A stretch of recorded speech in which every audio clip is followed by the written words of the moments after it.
Not many modern films have managed to become so influential that they changed the entire industry, creating a clear before and after effect.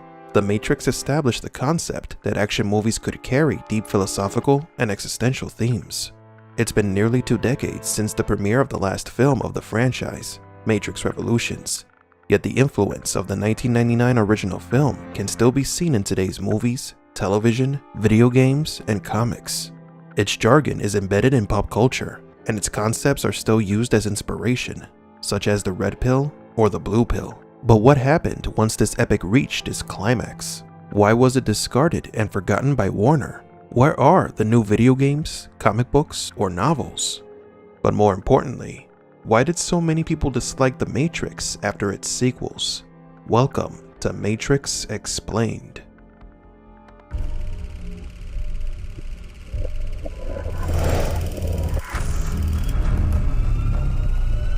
Welcome to the desert of the real. Before we begin today's video, we would like to announce our giveaway for the Matrix Movies Complete Collection on Blu-ray, which includes The Matrix, Matrix Reloaded, Matrix Revolutions, and The Animatrix. All you have to do to participate is subscribe to this channel, leave a like on this video, and tell us in the comment section below which pill would you choose, the red or the blue, and why. The winner will be announced on September 15th. Good luck and enjoy today's video. To comprehend what caused so much antipathy during and after the releases of Matrix Reloaded and Revolutions, and how it can be avoided in Matrix 4, we need to understand the structure that succeeded in 1999's The Matrix. The first installment tells the story of a young man who is trapped in an impossible situation, an average Joe who feels that there is something off about the world. The audience can easily empathize with Thomas Anderson because most people's lives are tough, full of tedious labor and responsibilities. Mr. Anderson represents the average man and woman who believes that there is something wrong with the world. The film is not only a reflection of the viewer, it is a character arc. The protagonist goes from being weak and fearful to the savior of humanity. This gives the viewers a sense of hope, that anyone can go from being ordinary to something more, that we can accomplish greatness. It is a fantasy, a release from the mundane. The hero archetype is a common theme in every form of entertainment, and that is why The Matrix connected with most viewers. It is a simple yet extremely effective structure if your story corresponds to the epic, science fiction, or fantasy genres. But if the storyteller is clever enough, it can be applied to any genre. The basic outline of the hero's journey can be explained as follows. Number 1. Approach. Everything begins with the departure of the hero or protagonist. This is where the characters are introduced, and the world is established as normal, boring even. But at a given moment, the call to adventure occurs, the so-called disruption. Something happens to the protagonist that forces them on their journey. A crime, an accident, an altercation, anything that responds to what can be called as the incident. Number 2. The knot or hook. The hero goes through a metaphorical or literal door and enters the extraordinary world. There the hero will meet new characters who will help them or hinder them on their journey. And number 3, the payoff. Normally the hero returns to the ordinary world, to their normal life, but things are not the same as they were in the beginning. The journey has changed the hero. Whether or not they achieve their goal, the viewers notice an evolution of the character. They are no longer the same character from the beginning of the story. Their arc has been completed.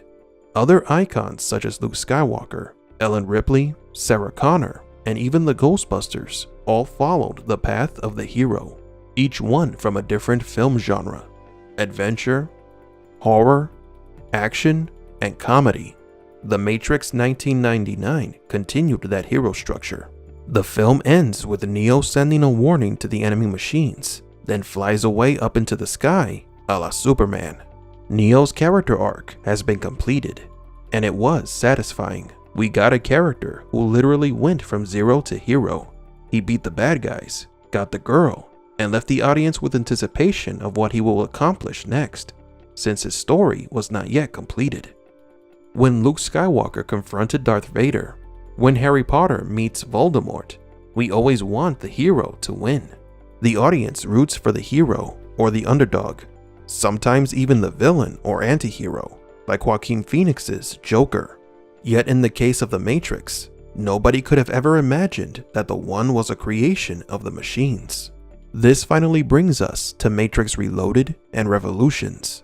According to the Wachowskis, these two films were made to deconstruct what had been established as fact in the original Matrix, basically to subvert audiences' expectations before it was popularized in today's media. The intention was not to simply reveal that the machines had more power and were a bigger threat than originally assumed, but the sequels would demolish the structure of the hero's journey. The One was no longer an average Joe who managed to overcome adversity. He was a creation of the enemy, a system of control by the machines. The hope that was created in the 1999's The Matrix dissolved and disappeared the moment the architect revealed that Neo was an anomaly of the equation and that others existed before him. Everything that made Neo special, including his connection to the audience, was gone. Questions remained unanswered. We did not face a paradigm shift, but an annihilation of the narrative structure of the plot. We've entered unfamiliar territory.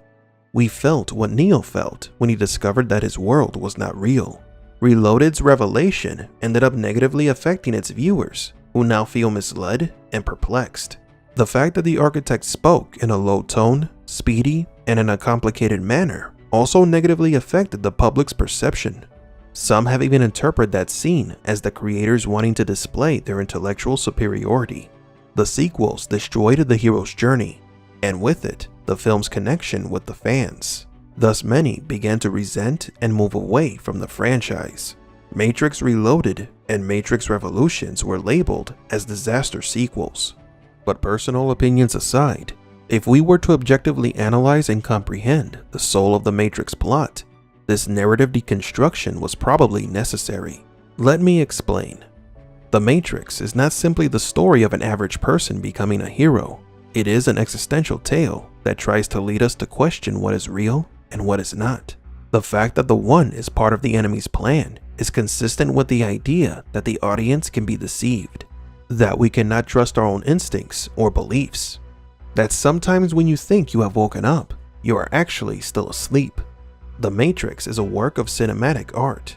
Reloaded and Revolutions have their flaws, but as continuation and conclusion of the trilogy, they stay true to the essence of the Matrix.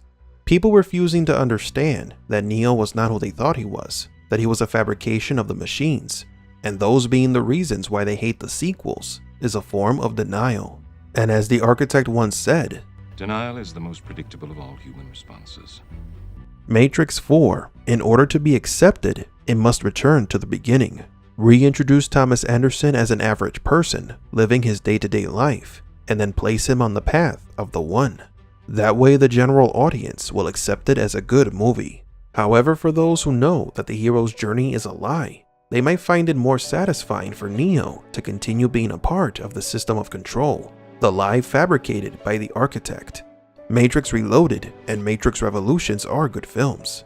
It's just that sometimes people find it difficult to accept what is different, breaking conformity and the whom we identify with. But do you agree? Did the sequels break your appreciation for the Matrix story? Was the destruction of the hero's journey the reason why the franchise was forgotten for all these years? For Matrix Explained, please leave a like and subscribe. And thank you for visiting the Desert of the Real.